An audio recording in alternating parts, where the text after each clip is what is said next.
Located 150 kilometers south of Shanghai, Ningbo is a bustling coastal metropolis with a population of 10 million. It plays a pivotal role in the global economy as a major industrial and logistics hub. Economically, the city provides an intriguing insight into modern China. By 2025, the median monthly income for its workforce had risen to around 6,500 renminbi, while the legal minimum wage in its urban core was set at 2,660 renminbi. Against this backdrop of steady growth, the city's infrastructure provides an almost invisible daily subsidy to its residents, most notably through its ubiquitous bike-sharing system. With prices of 1 renminbi and 50 cents per half hour or 30 renminbi for a 30-day monthly pass, the cost of commuting is reduced to a mere 1 renminbi per day. However, a curious social paradox remains.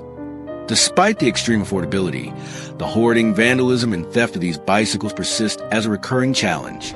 In today's video, I embark on a GPS-led odyssey across Ningbo to track down and recover these misplaced wheels. Guided by the GPS signal, I discovered this shared bike carefully tucked away in a secluded corner, deep within one of the city's urban villages. Fortunately, the vehicle remains unscathed. With just a simple tap on my phone to unlock it, I can now return it to Ningbo's designated operating zone. It has been a remarkably smooth recovery mission. The person who hoarded the bike was either absent or chose not to show themselves, sparing me from what could have been a much more complicated confrontation.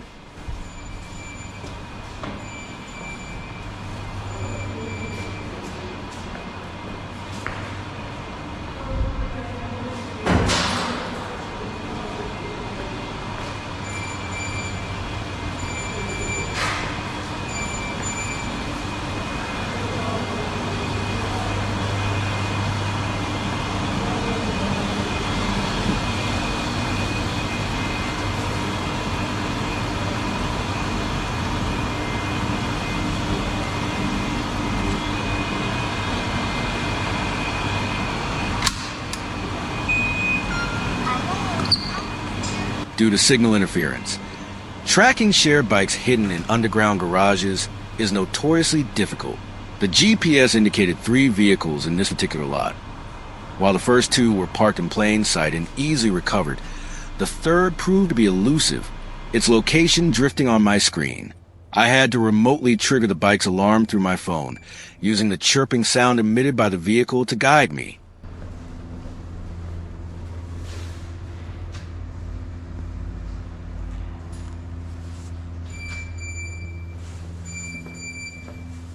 Following the echoes deeper into the shadows of the garage, I finally discovered the third bike tucked away in an extremely remote corner.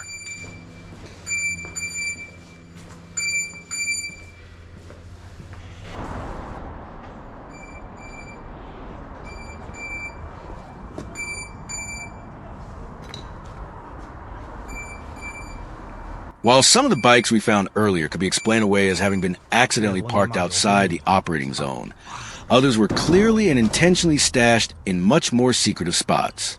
Take this one, for example. It was tucked away in a storage shed in an old residential compound, nestled snugly between the owner's bicycle and electric scooter. This person clearly already owns a bike and a scooter, yet they still chose to take a shared bicycle that doesn't belong to them. It's truly an enigma.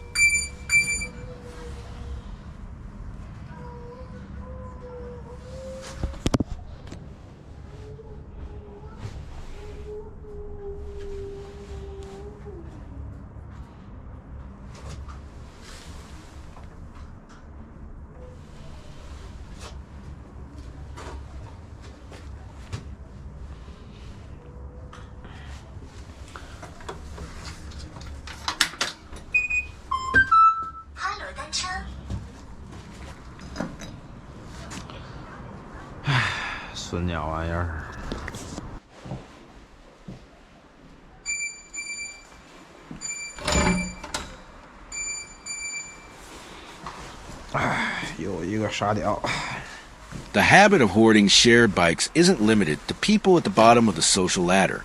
Some people who live in relatively upscale, modern apartments still choose to hide a bike for their own convenience.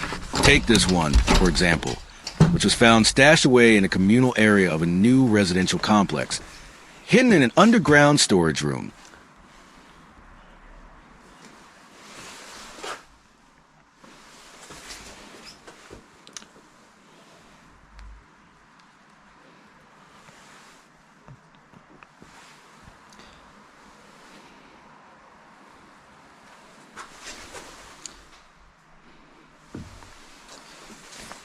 哎，你说这个傻逼有个电动车不骑，他非得弄共享单车干嘛呢？那你要是说我把你充电器给顺走了，也藏自己家里边，你说你乐意吗？哎，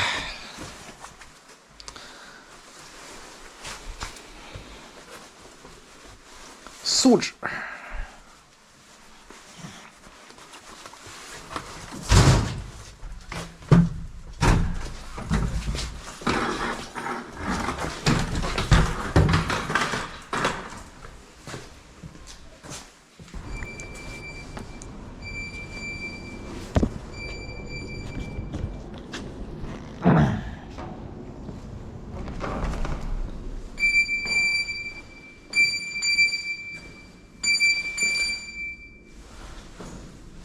私人定制。 It's not just ordinary citizens who hoard bikes.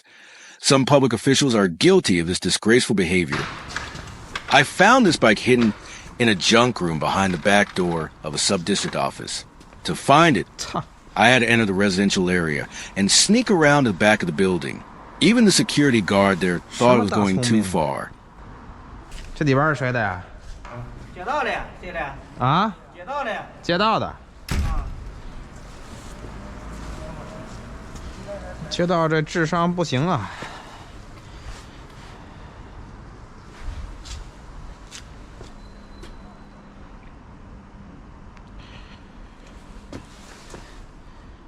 街道干这做这事儿，笑死爷了！车子咋回事啊？车子被私占了。啊？车子被他藏起来了。他在上面贴了个标签，上面写个私人定制，这根本不是他的车子，你过来看看，你看看。Ultimately, all the shared bikes were returned to their rightful places. It was a real headache of a job, but incredibly rewarding. Thank you all for watching. I'll be releasing more videos soon, including some face-to-face confrontations with the people who hoard these bikes. So stay tuned.